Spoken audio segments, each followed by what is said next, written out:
ready forever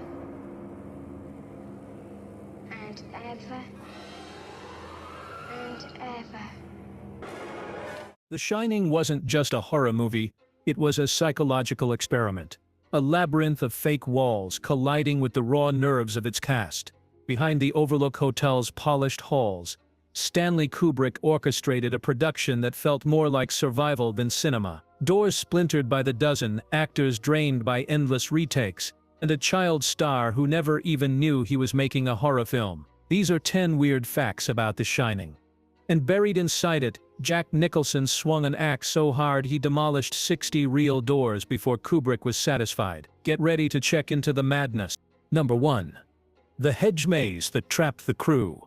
The climactic chase through the hedge maze wasn't just a set piece, it became a real-life endurance test.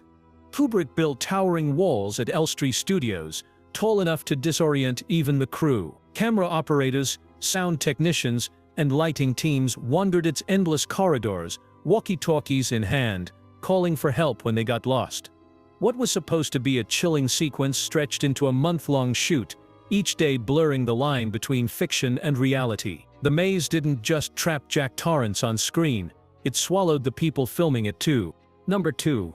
Jack Nicholson destroyed 60 doors. When Jack Torrance hacked his way into movie history, it wasn't staged with flimsy props. Nicholson had real firefighter training, so every swing of the axe carried brutal force. He shattered 60 doors during filming because Kubrick demanded the perfect blend of rage, timing, and terror. Prop masters kept scrambling to rebuild the bathroom set, reinforcing frame after frame, only to watch Nicholson tear through it again. By the final take, it wasn't just acting. Nicholson was unleashing something primal, destroying his surroundings with the same fury that consumed his character. Number 3. Danny Lloyd. Didn't know he was in a horror movie. 5-year-old Danny Lloyd became the face of terror without ever realizing it. Kubrick and his parents shielded him completely, telling him the story was about a family living in a hotel. When he scrawled the word "Red Room" on the door, he didn't know it meant anything sinister. The elevator spilling with blood? Crew members told him it was just strawberry juice. Even his most chilling scenes were carefully staged, so he never felt fear. Lloyd grew up thinking he had acted in a simple drama, only discovering years later that he was part of one of the most terrifying films in history. His innocence is what makes his performance so unsettling because his fear was never fake. Number 4. Shelley Duvall's hair fell out from stress. For over a year, Shelley Duvall lived in a state of constant dread. Playing Wendy Torrance meant crying, screaming, and breaking down day after day under Kubrick's relentless direction. The pressure wasn't just emotional, it took a physical toll. Her hair began to fall out from the stress, a visible reminder that this performance wasn't make-believe. Every look of exhaustion, every trembling word, came from a place of real suffering. What audiences saw on screen was authenticity forged by endurance, not staged terror. Number 5. The elevator blood scene needed hundreds of gallons. The sight of an elevator spewing torrents of blood became one of cinema's most unforgettable images. But pulling it off took industrial-scale planning.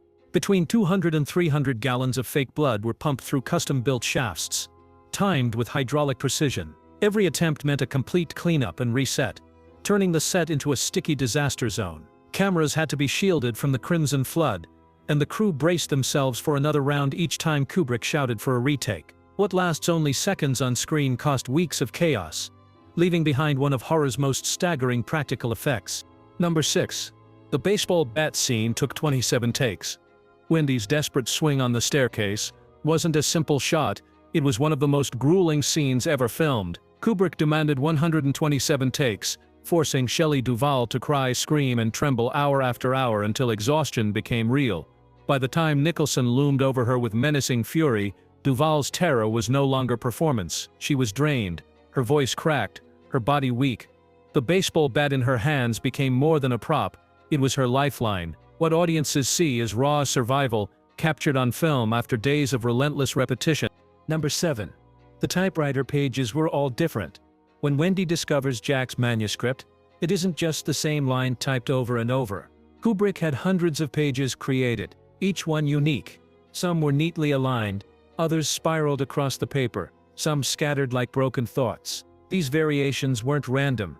They were a window into Jack Torrance's unraveling mind. Early pages showed order and discipline, while later ones dissolved into chaos. Every sheet was a physical artifact of madness, crafted under Kubrick's supervision to make the breakdown feel real. What looks like a throwaway detail became one of the film's most chilling symbols of obsession. Number 8. Scatman Crothers. Suffered through 85 takes. For the quiet scene where Dick Hallorann explains The Shining to Denny, Scatman Crothers expected a simple day's work. Instead, Kubrick demanded 85 takes of the same dialogue. With each attempt, Crothers grew more exhausted, his performance stripped down to raw emotion. By the final take he was visibly drained, his voice heavy with fatigue. The cruel twist: much of his effort never even made it into the final cut. Number 9. The room number was changed by hotel complaints. Stephen King's novel centered on the haunted room 217, but the real Timberline Lodge in Oregon had a problem.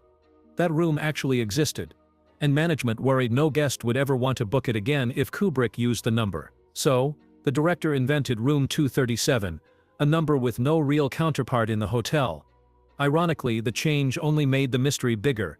Fans obsessed over the invented number, fueling conspiracy theories that continue decades later. By trying to protect their business, the hotel accidentally gave the world one of horror's most enduring enigmas. Number 10. The caretaker photograph sparked endless theories. The film's final image is a black-and-white photograph of Jack Torrance at a July 4th party in 1921, decades before his character was even born. Kubrick offered no explanation, leaving audiences to argue over what it meant. Some believe Jack was reincarnated. Others insist the Overlook claimed his soul, trapping him in an endless cycle of violence. The ambiguity was deliberate. Kubrick wanted the mystery to linger, so the story didn't end when the credits rolled. That single photograph turned into one of cinema's most debated riddles, a ghostly puzzle still haunting viewers today. The Shining wasn't just filmed terror, it was lived terror. Actors pushed past exhaustion, sets became traps, and even props carried the weight of obsession. What should have been illusions turned into endurance tests, blurring the line between performance and survival. Decades later, the film still hides secrets in its walls, from impossible windows to theories about the very nature of time itself. Maybe that's why every rewatch feels different, because the Overlook Hotel is less a location and more a presence, one that keeps pulling you back, and if you listen closely, you might still hear it calling.